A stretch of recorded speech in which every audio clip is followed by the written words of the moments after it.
భారతదేశంలోని ఉత్తరాఖండాన దట్టమైన అడవుల అంచున శివపురి అనే గ్రామంలో కృష్ణ అనే కుర్రాడున్నాడు. ఒకరోజు కృష్ణ తేనె కోసం అడవిలో నడుచుకుంటూ వెళ్తూ ఆ అడవిలో ఉన్న పెద్ద పెద్ద వృక్షాలను వరుసగా చూసుకుంటూ తేనె పట్టు కోసం వెతుక్కుంటూ చాలా దూరం లోపలికి వెళ్ళిపోతాడు. ఎంత వెతికినా ఆ రోజు అతనికి ఒక్క తేనెపట్టు కూడా కనిపించలేదు. ఎలాగైనా తేనె తీసుకుని మాత్రమే ఇంటికి వెళ్లాలని మనసులో గట్టిగా నిర్ణయించుకొని పట్టు వదలని విక్రమార్కుడిలా ఇంకా ఇంకా లోపలికి వెళ్తాడు. అలా లోపలికి వెళ్లే కొద్దీ అడవి మరింత దట్టంగా మారుతుంటుంది. అక్కడ చెట్లు బాగా ఎత్తుగా, గుబురుగా, ఎండ కూడా నేలని తాకనంతగా ఉండి మిట్ట మధ్యాహ్నం సైతం చీకట్లు అలముకున్నాయి. ఈరోజు నా ప్రేయసి మల్లిక అడిగిన తేనె సాధించకుండా ఇక్కడి నుండి వెళ్లేది లేదు. ఒక అమ్మాయి అడిగిన చిన్న కోరిక నెరవేర్చలేకపోతే నేను వీరుణ్ణి ఎలా అవుతాను అని అనుకొని చాలాసేపు వెతుకుతాడు. కాని తన ప్రేయసి కోరిన తేనె మాత్రం దొరకదు. చివరికి అలసిపోయి విశ్రాంతి తీసుకుందామని ఒక చెట్టు కింద కూర్చొని తన ప్రేయసి గురించి ఆలోచిస్తూ ఉంటాడు. మల్లిక ఆ దేశపు మహారాణిగారి చెలికత్తెలలో ఒకరు. కృష్ణ మొదటిసారిగా మల్లికను రాజభవనంలోనే చూశాడు. మహారాణి వెనుక చెలికత్తెలతో పాటుగా వయ్యారంగా నడుచుకుంటూ వస్తున్న మల్లికను చూసి మొదటి చూపులోనే మనసు పారేసుకున్నాడు. ఆమెను చూడడం కోసమే రోజూ ఏదో ఒక వంక పెట్టుకొని రాజభవనంలోకి వెళ్లడానికి చూసేవాడు. కాని మహారాణిగారి భద్రతా సిబ్బంది అతన్ని అంత సులభంగా లోపలికి పంపేవారు కాదు. కాని ఒకరోజు ఎవరికీ దొరక్కుండా దొంగచాటుగా భవనం లోపలికి వెళ్తాడు కృష్ణ. మహారాణిగారి గది బయటే మల్లిక వచ్చే వరకు ఎదురుచూస్తూ ఉంటాడు. కాసేపటికి మల్లిక బయటకు రావడం చూసి ఆమెను చెయ్యి పట్టుకొని పక్కకు లాగుతాడు. ఏయ్, ఎవరు నువ్వు? వదులు, వదులు! అరవకు, నేను నీకోసమే వచ్చాను. నువ్వంటే నాకు చాలా ఇష్టం. ఎవడ్రా నువ్వు? ముందు చెయ్యి వదులు. భటులు చూశారంటే నిన్ను ఎత్తుకెళ్లి పులులకు మేతగా వేస్తారు. సుకుమారు అయిన నీకు పులులంటే భయమేమో కాని నాకు కాదు. నువ్వు ఒప్పుకుంటే నిన్ను ఇప్పుడే పెళ్లి చేసుకుంటాను. నాకంటే గొప్ప వీరుడు నీకు దొరకడు. ఆలోచించుకో. వీరులెవరూ ఇలా గొప్పలు చెప్పుకోరు. ఇలా దొంగచాటుగా వచ్చి చెయ్యి పట్టుకొని లాగరు. మరి నిన్ను నీ ప్రేమను పొందాలంటే ఏం చేయాలో చెప్పు. నేను ఎంతటి వీరుడునో తెలుస్తుంది. అయితే సరే, నాకోసం ఒకే ఒక్క బ్రహ్మకమలం పువ్వు తీసుకునిరా. అవి సాధారణ కమలాలు కాదు. ఇక్కడికి తూర్పున ఉన్న ఎత్తైన కొండమీద ఒక కొలను ఉంది. అందులో మాత్రమే ఆ బ్రహ్మకమలాలు పూస్తాయి. ఇప్పటివరకు ఎంత గొప్ప వీరుడైనా కూడా ఆ కొండని ఎక్కి ఆ కొలను దగ్గరికి వెళ్లి తిరిగి రాలేదు. నువ్వు తీసుకురా, అప్పుడు నమ్ముతాను నువ్వు గొప్ప వీరుడువని. సరే, మనిద్దరికీ ముడివేయడానికి బ్రహ్మకమలాలే దారాలవుతాయేమో. ఆ బ్రహ్మకమలాలు సాధించడం అంత సులువు కాదు. నీ ప్రాణాలే పోవచ్చు. జాగ్రత్త. ఎందుకంటే ఆ బ్రహ్మకమలాలని భయంకరమైన సర్పజాతి కాపు కాస్తుంది. వాటిని తప్పించుకోవడం ఎవరి తరమూ కాదు. అది చూద్దాం. అవి తీసుకొచ్చిన తర్వాతే నీకు నా మొహం చూపిస్తాను అని చెప్పి కృష్ణ క్షణాల్లో అక్కడి నుండి మాయమైపోతాడు. మల్లిక పైకి కసురుతూ మాట్లాడింది కాని కృష్ణ తన కోసం ఇంతమంది భటులను దాటుకొని వచ్చిన అతని ధైర్యానికి లోలోపల ఆనందపడుతుంది. నిజంగా బ్రహ్మకమలాలు తెస్తే చూడాలనుకుంటుంది. అలా 4 రోజులు గడిచాక మల్లిక తన పనిలో పడి కృష్ణ గురించి మర్చిపోతుంది. ఒకరోజు మల్లిక ఉదయాన్నే నిద్రలేచి తలుపులు తీసుకొని ఇంట్లో నుండి బయటకు వస్తుంది. మల్లిక బయట అడుగుపెట్టగానే ఒక బ్రహ్మకమలం వచ్చి తన తల మీద నుండి పడుతుంది. ఆశ్చర్యపోతూ పైకి చూస్తుంది. వెంటనే లెక్క పెట్టలేనన్ని బ్రహ్మకమలాలతో ఆమెకి పుష్పాభిషేకం చేస్తాడు కృష్ణ.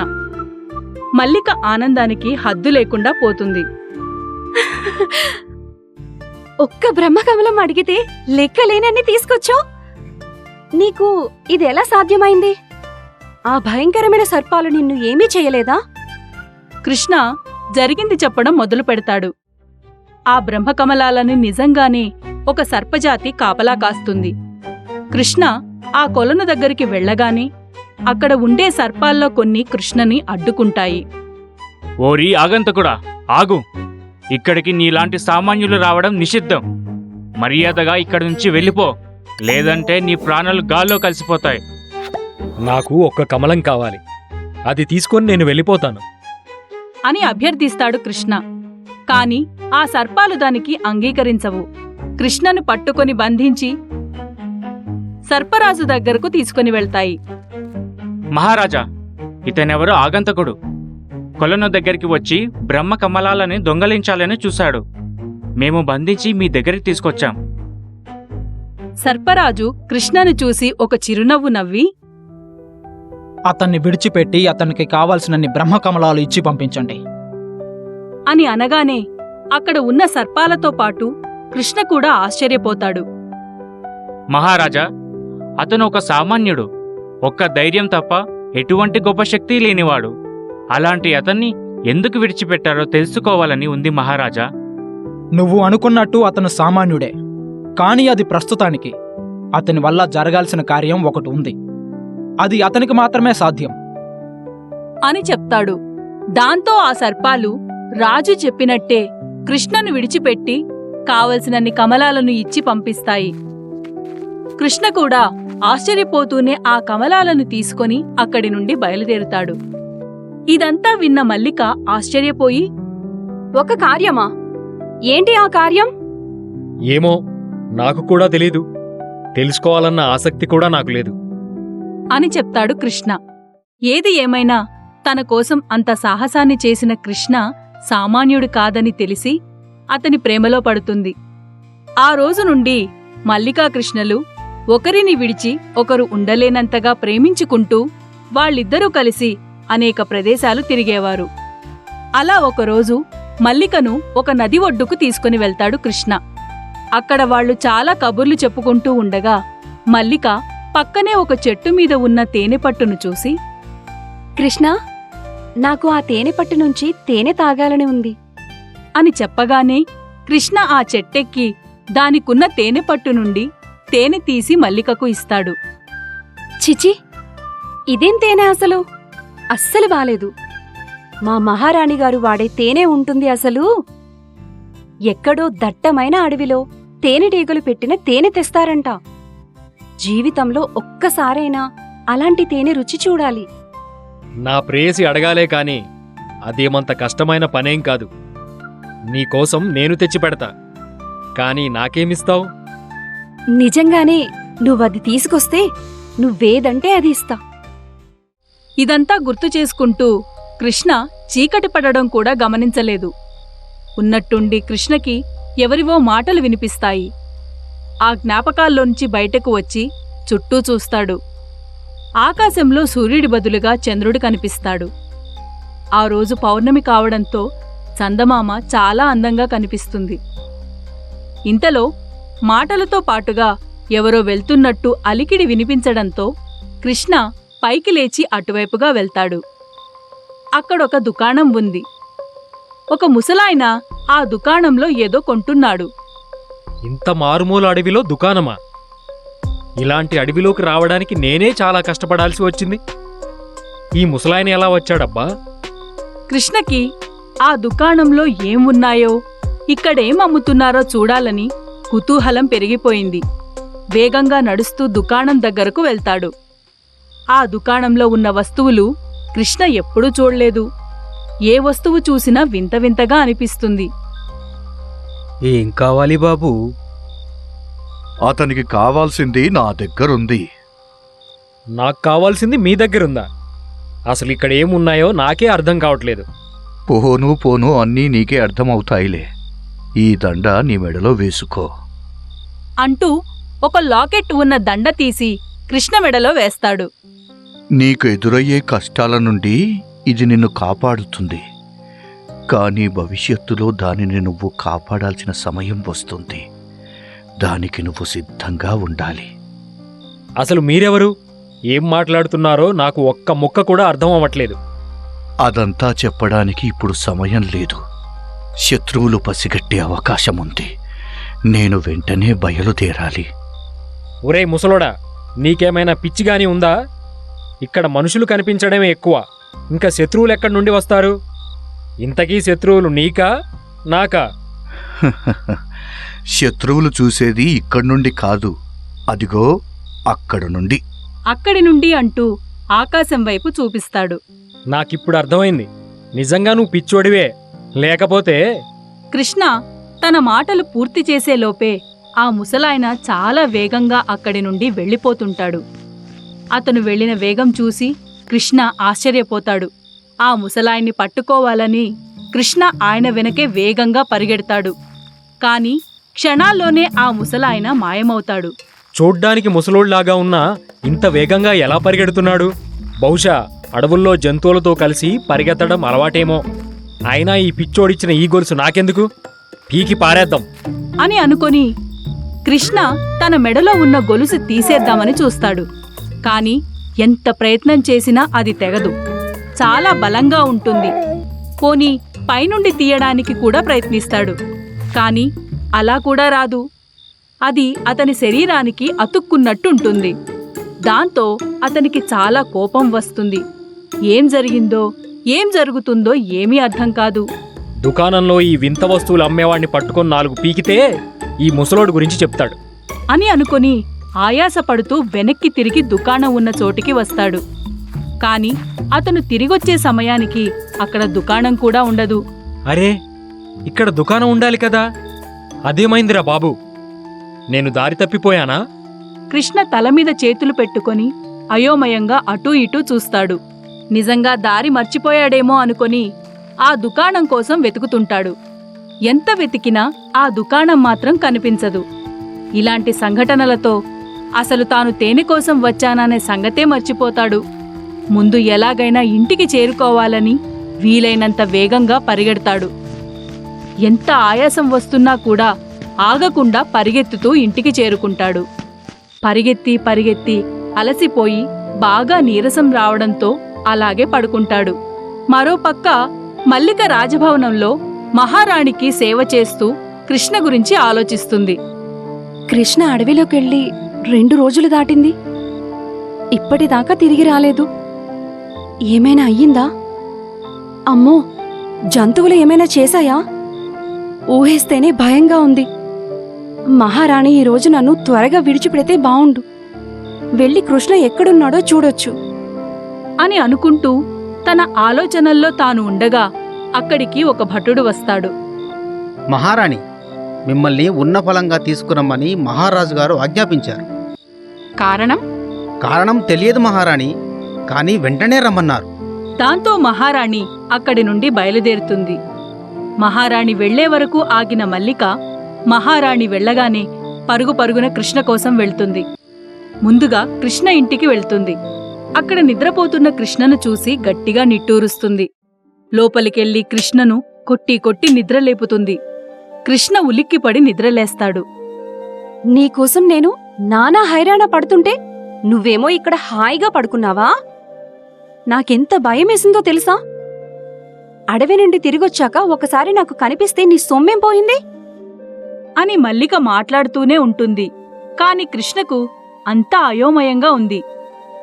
ఏంటి, నేను నిజంగానే ఇంటికొచ్చేశానా? మల్లిక, నిజంగా నువ్వేనా ఇది? కృష్ణ, ఏమైంది నీకు? పిచ్చి పిచ్చిగా మాట్లాడుతున్నావు. మెడలో ఏంటిది మెరుస్తుంది? కృష్ణ తన మెడలో ఉన్న గొలుసు తడిమి చూసుకుంటాడు. ఇది నా మెడలోకి వచ్చినప్పటి నుండి అంతా గందరగోళంగా ఉంది మల్లిక. అడవిలో ఒక ముసలోడు కనిపించి ఇది నా మెడలో వేశాడు. ఎవరినో కాపాడాలన్నాడు. ఆకాశంలో నుండి ఎవరో చూస్తున్నారన్నాడు. నాకు పిచ్చెక్కించి వాడు మాత్రం పారిపోయాడు. ఆ దుకాణం యజమానిని పట్టుకొని అడుగుదామంటే అసలక్కడ దుకాణమే లేదు. అడవిలో దుకాణమేంటి? తేనె కోసం వెళ్ళి కళ్ళు తాగి వచ్చావా?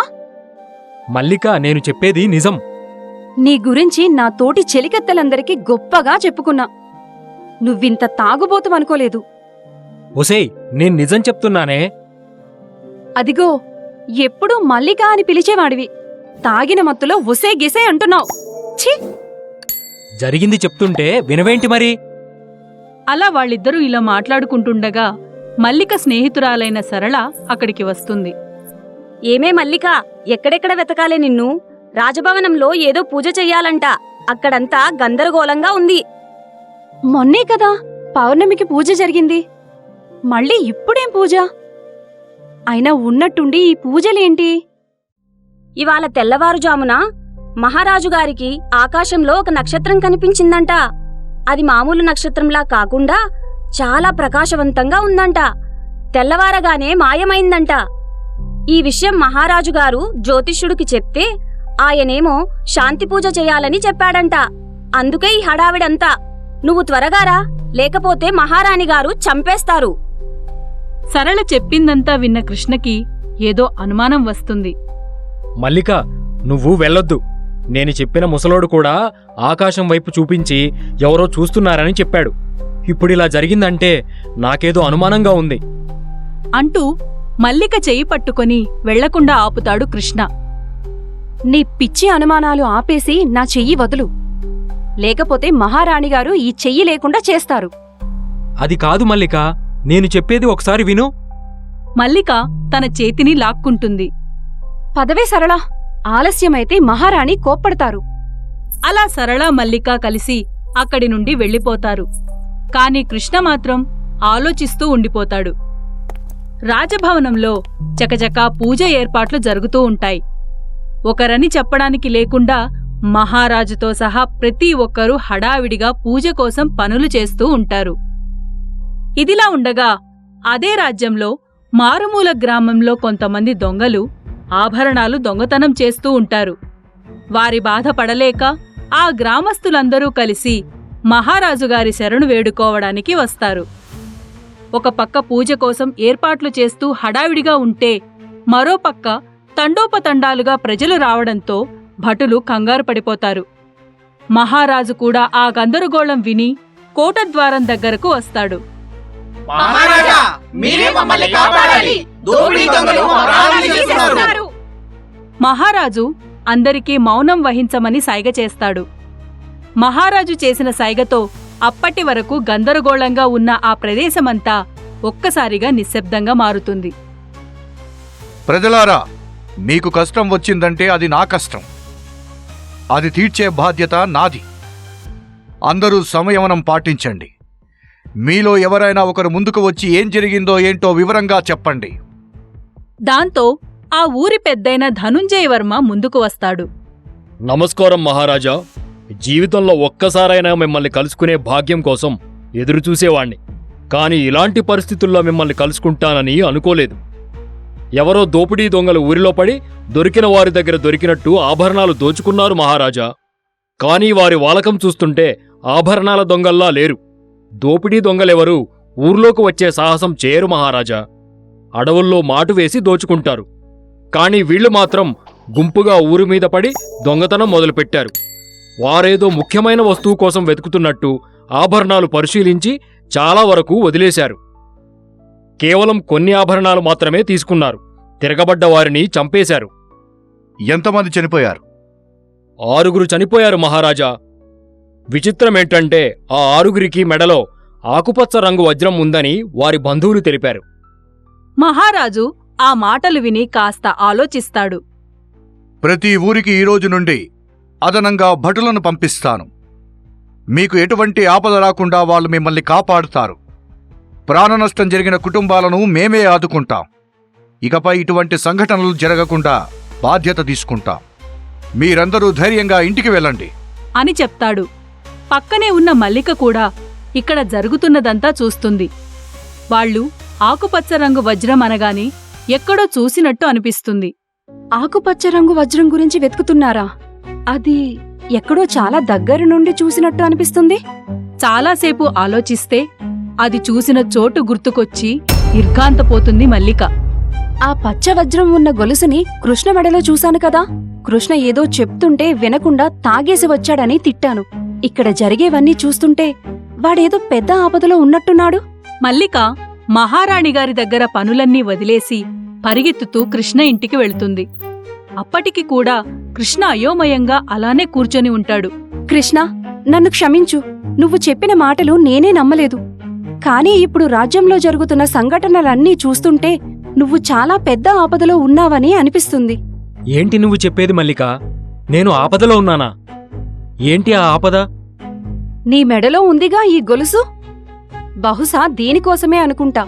రాజ్యంలో చాలా పెద్ద గందరగోళంగా ఉంది. ముందు దీనిని తీసి ఎక్కడైనా దాచేయ్.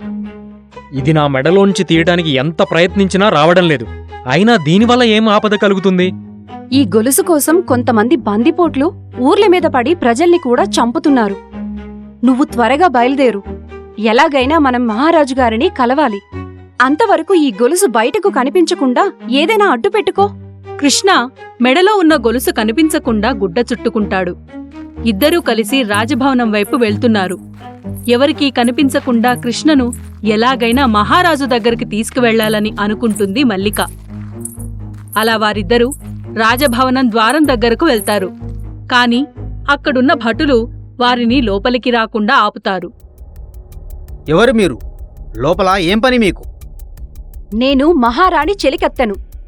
పూజకు కావాల్సిన ముఖ్యమైన ఏర్పాట్లు చేయడానికి మహారాణిగారు ఇతన్ని తీసుకుని రమ్మంటే తీసుకొచ్చాను. ఆలస్యం చేయకుండా లోపలికి పంపండి. లేదంటే మహారాణిగారి మాట ధిక్కరించినందుకు మీకు శిక్ష తప్పదు. మల్లిక మాటలు విని భటులు కొంచెం తగ్గి వాళ్ళిద్దరినీ లోపలికి పంపిస్తారు. మల్లిక కృష్ణని లోపలికి తీసుకువెళ్లి రాజభవనం లోపల ఒక గదిలో కూర్చోపెట్టి తను తిరిగొచ్చే వరకు అక్కడే ఉండమని చెప్పి వెళ్తుంది. దాంతో కృష్ణ అక్కడే కూర్చొని ఉంటాడు. మల్లిక మాత్రం రాజుగారిని కలవడానికి మహారాణిని ఒప్పించాలని తిరిగి మహారాణి దగ్గరకు వెళ్తుంది. అప్పటికే మహారాజు మహారాణితో కలిసి పూజ చేయడం ప్రారంభిస్తారు. వాళ్ల చుట్టూ సద్బ్రాహ్మణులు, అనేక మంది భటులు ఒక వలయంగా ఏర్పడతారు. మిగతా చెలికత్తెలు కూడా కొంచెం దూరంగానే నిలబడతారు. వీళ్ళందరినీ దాటుకుని మహారాణిగారి దగ్గరికి వెళ్లాలంటే కష్టమే. ఏదో ఒకటి చేసి ఎలా అయినా మహారాణిగారిని కలవాలి అని అనుకుంటూ మహారాణి దగ్గరకు వెళ్లడానికి మార్గం గురించి ఆలోచిస్తుంది మల్లిక. సరిగ్గా అప్పుడే అమ్మా, ఎవరైనా వెళ్ళి ఆవు నెయ్యి తీసుకుని రండి. నేను తెస్తాను స్వామి, ఇదిగో వెళ్తున్నా. అలా మల్లిక వేగంగా గోశాల దగ్గరకు వెళ్లి అక్కడున్న నెయ్యి తీసుకొని మహారాణి పక్కన పెట్టడానికి వెళ్తుంది. అమ్మా, మహారాణి గారి పక్కన కాదు, మహారాజు గారికి అందించు ఆ నెయ్యిని. ఈ అవకాశం ఎట్టి పరిస్థితుల్లోనూ వదులుకోకూడదు అని అనుకుంటూ మహారాజు దగ్గరకు ఆ నెయ్యి తీసుకొని వెళ్లి ఆయన పక్కన పెడుతూ ఆయనకు మాత్రమే వినిపించేలా ఏదో చెప్తుంది. మల్లిక మాటలు విన్న మహారాజు పక్కకు వెళ్లి నిలబడమని కళ్లతోనే సైగ చేస్తాడు. మల్లిక వెళ్లి పక్కన నిలబడుతుంది. కాసేపటికి పూజ పూర్తి చేశాక మహారాజు మహారాణి కలిసి తమ ఆస్థానంలోకి వెళ్తారు. మహారాజు భటులను పిలిచి తనకు నెయ్యి అందించిన చెలికత్తెను వెంటనే తీసుకురమ్మని ఆదేశిస్తాడు. భటులు వెళ్లి మల్లికను తీసుకుని మహారాజు దగ్గరకు వస్తారు. నువ్వు చెప్పింది నిజమేనా? ఇప్పుడు అతను ఎక్కడున్నాడు? రాజభవనంలోనే ఉన్నాడు మహారాజా. ఎవరికంటా పడకుండా దాచి ఉంచాను. వెంటనే అతను ఇక్కడికి తీసుకొనిరా. ఇంతలో అక్కడికి ఒక భటుడు వస్తాడు. మహారాజా, గ్రామాల్లో ప్రజలను చంపుతున్న దోపిడీ దొంగలలో ఒకడు పట్టుబడ్డాడు. మీరు తక్షణమే రావాలి. తక్షణమే నేను వస్తున్నాను. మల్లిక, నువ్వు అతన్ని తీసుకుని అక్కడికి రా. నీతో పాటు భటులను కూడా తీసుకెళ్ళు. చిత్తం మహారాజా. కొంతమంది భటులు మల్లికతో పాటుగా కృష్ణ ఉన్న గది దగ్గరకు వెళ్తారు. మరోపక్క మహారాజుతో పాటుగా కొంతమంది భటులు ఆ దొంగ దగ్గరకు వెళ్తారు. ఆ దొంగ మొత్తం నలుపు బట్టలతో ఉంటాడు. మహారాజు ఆ దొంగని ఏదో అడగబోతుండగా ఇంతలో కృష్ణ అక్కడికి వస్తాడు. అప్పుడే ఒక్కసారిగా పెద్ద గాలి వీస్తుంది. ఆ గాలికి కృష్ణ మెడలో ఉన్న గుడ్డ ఎగిరిపోవడంతో అతని మెడలో ఉన్న గొలుసు అందరికీ కనిపిస్తుంది. ఆ గొలుసు చూసిన దొంగ విచిత్రంగా పెద్ద పెద్దగా అరుస్తూ నవ్వుతూ ఉంటాడు. మా ప్రయత్నం ఫలించింది. దీనికోసమే ఇన్ని రోజులు వెతుకుతున్నది. ఇక మీ అందరి చావు దగ్గర పడింది. మీ రాజ్యంలో ఎవ్వరూ బ్రతకరు. ఇకపై ఈ రాజ్యం మొత్తం తంత్రవశమవుతుంది. అలా అంటూ ఆ దొంగ ఒక విచిత్రమైన శబ్దం చేస్తాడు. ఆ శబ్దం విన్న వెంటనే దాదాపు 20-30 మంది దోపిడీ దొంగలు అక్కడికి చేరుకుంటారు. దోపిడీ దొంగల నాయకుడు తంత్ర వాళ్ల ముందు నడుస్తూ వస్తాడు. మా వాళ్ళలో ఒకడు దొరకగానే మీ సైన్యం వీరాధి వీరులనుకుంటున్నావా రాజా? ఈ మని సంపాదించడం కోసం మేము పన్నిన బలాది. అసలు ఎవరు మీరు? మా రాజ్యానికి మీకు సంబంధం ఏమిటి? అసలు ఆ మనీ ఎక్కడి నుండి వచ్చింది?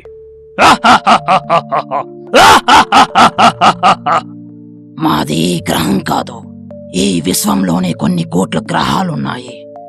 నేను ఒక్కొక్కటిగా సొంతం చేసుకుంటూ వస్తున్నాను. ఈ మనకున్న శక్తి గురించి మీకు తెలియదు. అసలు మీలాంటి ఎలుపలికి దీని విలువ తెలియదు. ఇలాంటి అపూర్వమైన మణి మీ దగ్గర ఉన్నా కూడా అది ఎందుకు పనికిరాని రంగురాయిగానే ఉండిపోతుంది. అదే నాలాంటి వీరుడి దగ్గర ఉంటే ఆ మణికి దాని శక్తులకు ఒక సార్థకత ఉంటుంది. ఇప్పుడు ఆ మణి నా చేతికి చిక్కితే ఈ విశ్వంలోనే నన్ను ఎవరూ ఏమీ చేయలేరు. అసలు నాకు చావనేదే ఉండదు.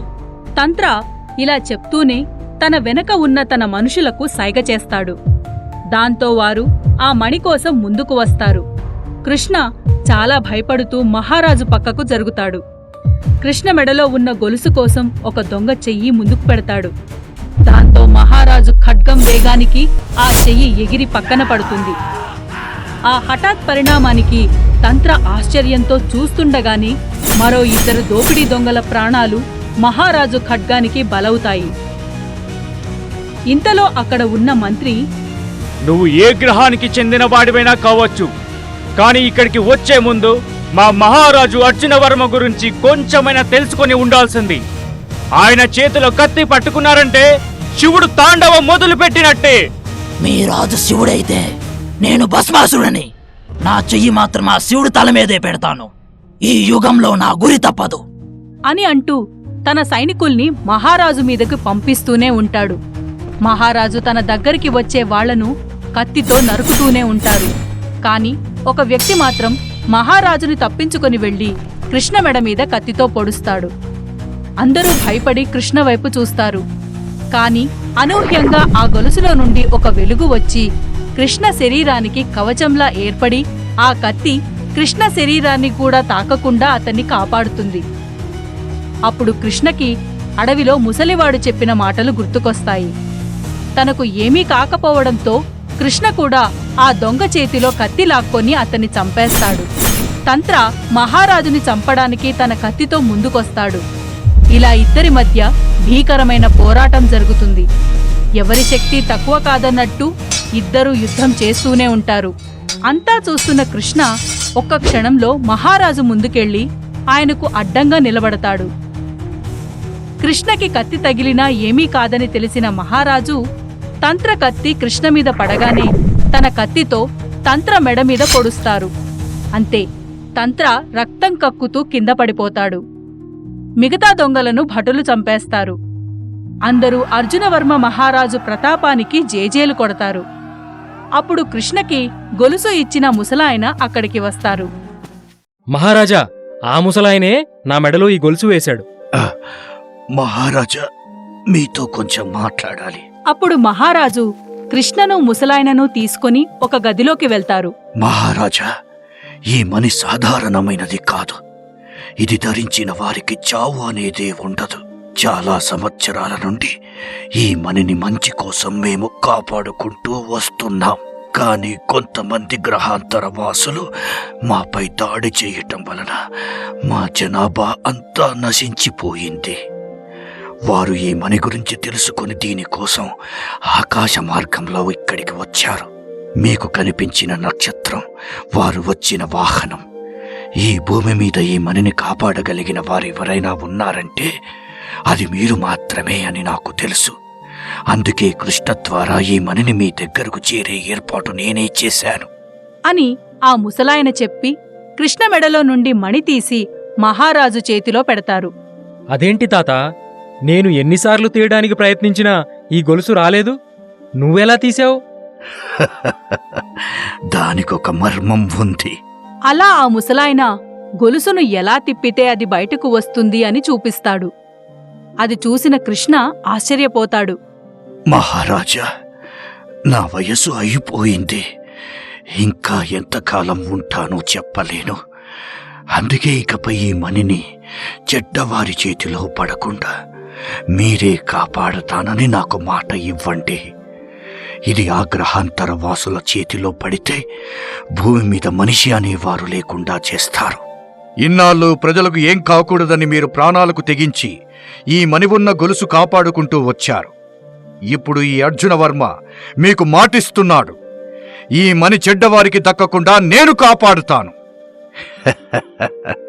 నేను వచ్చిన పని పూర్తయింది మహారాజా.